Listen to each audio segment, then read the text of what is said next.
Ah, esse vídeo eu queria ver, não acabei não vendo, né, no outro dia. Bora ver esse aqui.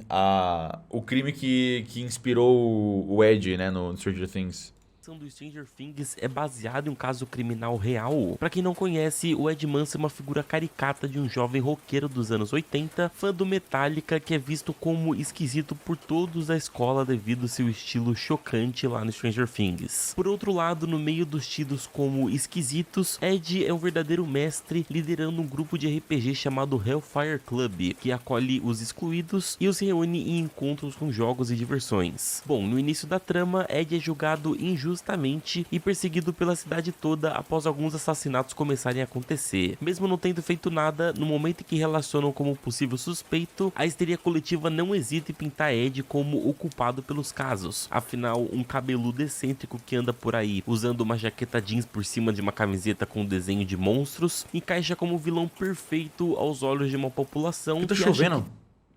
tudo que tá acontecendo é fruto de alguma seita satânica. Ainda no começo da temporada começa a rolar Conheço alguns gente boatos assim. de que o grupo de RPG do Ed é na verdade um grupo ocultista que louva o diabo e que ele é o líder dessa seita. O resto vocês podem assistir na série, mas vou logo avisando que é uma história que revolta qualquer pessoa que preza pela justiça. Olá pessoas, eu sou o Pinheiro e sejam bem-vindos a mais um vídeo de casos criminais. Antes da gente começar, eu quero lembrar aqui pra vocês aquela coisa de sempre, deixa o like, se inscreva se você for novo por aqui Tamo e vamos junto, discutir o caso aí nos comentários, beleza? Mas antes da gente ir pro assunto do nosso vídeo, vamos dar uma palavrinha do nosso patrocinador.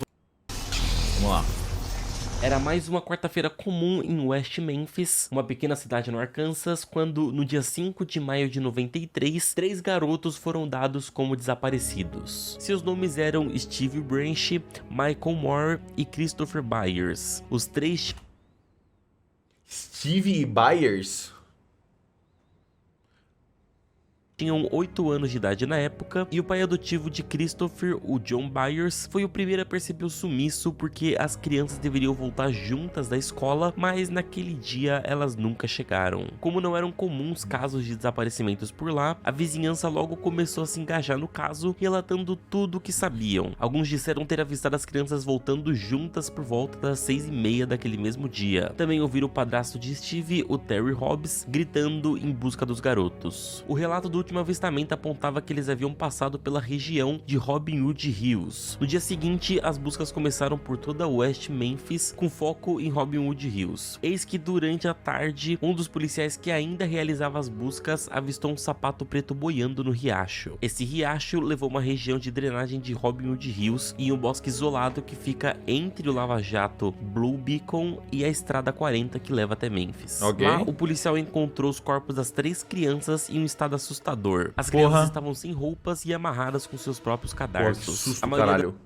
Calma aí. Tá. É safe esse vídeo, né? Não tá com mais 18. Tá, é safe, é safe, é safe. Tá censurado. Suas roupas estavam lá, viradas do avesso nas margens do riacho, e tudo indicava que Steve e Michael haviam se afogado, enquanto o corpo de Christopher apresentava grandes lesões, como se houvesse sido esfolado e mutilado, com seu pênis completamente decepado. A cena Porra. era horrível, e devido à inexperiência dos policiais de West Memphis para casos como esses, muitas evidências foram perdidas. Isso porque o local não tinha sido devidamente preservado, e os corpos já haviam sido retirados da água. E Porra. também durante aquele dia, várias pessoas desconhecidas passaram pelo local e um dos investigadores inclusive fumou dentro da área restrita. Isso tudo tornou o caso muito mais complexo de ser analisado. A cidade estava muito em choque e revoltada com o que tinha acontecido, mas as análises eram muito controversas. Alguns especialistas falaram que as crianças tinham sido torturadas ali mesmo antes de morrer, outras falaram que elas morreram em outro local e depois foram levadas lá para perto do riacho, tudo para montar uma cena do crime falsa. A polícia disse que os danos nos corpos eram de facas, porém especialistas falaram que aqueles danos, aquelas feridas tinham grandes chances de ser animais que apareceram ali na cena do crime depois que eles já morreram. Então tudo ficou muito confuso. E também um ponto importante foi encontrado o DNA de esperma nas calças de uma das crianças. Bom, seja lá Nossa, quem que bad, estivesse pô. por trás de tudo isso, Caralho, que bad do caralho. certamente que quando descoberta, essa pessoa seria a pessoa mais odiada de West Memphis. crimes. A princípio, a polícia suspeitou de 2 jovens, Chris Morgan e Brian Holland, que foram viajar para Califórnia poucos dias depois da data do crime. Ambos já possuíam alguns delitos em suas fichas criminais e Morgan trabalhava em uma sorveteria, portanto conhecia as crianças. Ambos foram presos, mas o processo não focou neles. Isso porque ao mesmo tempo os investigadores vasculharam a cidade em busca de pessoas que poderiam ter feito aquilo, e o foco principal caiu sobre um adolescente rebelde e mal falado pelo bairro. Eis que chegamos em Damien Echols, o Ed Manson da vida real. Damien era o típico metaleiro dos anos 90, um adolescente com cabelo longo tingido de preto, que só usava roupas escuras, geralmente de bandas como Slayer e Metallica, e por quem não o conhecia, ele era chamado de estranho ou até de intimidador devido ao seu visual. Em contrapartida, amigos e familiares descrevem Damien como alguém incapaz de tirar uma vida. O pai de Damien conta de uma situação em que lembra do filho pegando filhotes de gatinho na rua e colocando no colo, tratando como se fosse um filho, demonstrando postura dócil com seres indefesos. Mas havia algumas coisas que acabaram manchando a reputação de Damien para os olhos dos preconceituosos, como seu apreço por autores de livros ocultistas e seus interesses pela religião Wicca. E foi esse o motivo das pessoas de West Memphis o condenarem, especialmente os pais das crianças mortas. Vale lembrar que entre a década de 80 e 90, os Estados Unidos viviam um momento de pânico coletivo em relação ao satanismo. As décadas anteriores foram marcadas pelo famoso sexo, drogas e rock and roll do pós-Woodstock, e o resultado disso foi uma postura bem conservadora de muitos estados americanos, principalmente os do sudoeste e centro do país, onde o cristianismo moral era bem rigoroso. Conclusão, Damien era o vilão perfeito pro povo de West Memphis. A partir daí, vários relatos começaram a aparecer sobre o garoto. Teve um pastor dizendo que ele já se negou a se converter a Jesus no passado, teve um boato falso que, inclusive... Ou seja, claramente ele é um assassino. O pai de Christopher Byers acreditou de que os testículos das crianças haviam sido encontrados em um frasco abaixo da cama de Damien. Porra, mas aí eu... Isso não é um rumor, isso é um bagulho que leva instantaneamente pra cadeia, caralho. Como é que o pai acreditou num bagulho desse sem nenhuma prova? E as investigações foram indo até os amigos de Damien, dentre eles Jesse Miskelly Jr., de 17 anos, um rapaz que possuía um atraso mental. Após horas de papos com os investigadores, Jesse saiu algemado. Durante o papo, ele teria dito muitas coisas contraditórias, inclusive supostamente confessando que Damien e um dos seus melhores amigos, o Jason Baldwin, haviam cometido aquele crime e que ele mesmo havia ajudado a dominar as crianças. Parecia um caso encerrado. Todos os jornais já diziam que o homicídio das crianças havia sido... Será que ele tinha, tipo, alguma dificuldade de se comunicar e os caras fizeram pergunta induzindo ele a dar uma resposta que ele não entendeu direito o que ele tava falando? Feito por motivações ritualísticas e que os culpados eram Damien, Jason e o confesso Jesse, o trio satânico de West Memphis do qual Damien seria o líder. Segundo o inspetor policial Gary Gitchell, a chance de 0 a 10 dos adolescentes serem culpados era de 11. A decisão então foi julgá-los separadamente. Primeiro foi o Jesse no início de 94 e em poucas semanas o Jason e o Damien juntos. Em frente aos tribunais, a população de West Memphis agia igualzinho à população de Hawkins no caso do Hellfire Club. Era caça às bruxas total. Também havia muita gente da imprensa registrando tudo. Aliás, existem 3 documentários chamados Paradise Lost contando esse caso todo, mostrando o vídeo dos julgamentos e contendo muitas entrevistas com os adolescentes e com os pais das vítimas. Se você se interessou por esse caso, eu recomendo que você veja depois de assistir esse vídeo aqui para poder entender tudo com detalhes. Fica bem claro pelas entrevistas de Jesse que o que ele confessou era totalmente ingênuo e confuso. Ficava claro que Jason era um menino calmo e que Damien estava tratando tudo aquilo como um grande absurdo. E durante cada passo do processo foram aparecendo mais pessoas acrescentando nessa história, até porque, diga-se de passagem, a recompensa por provas que poderiam condenar os jovens era de $30 mil.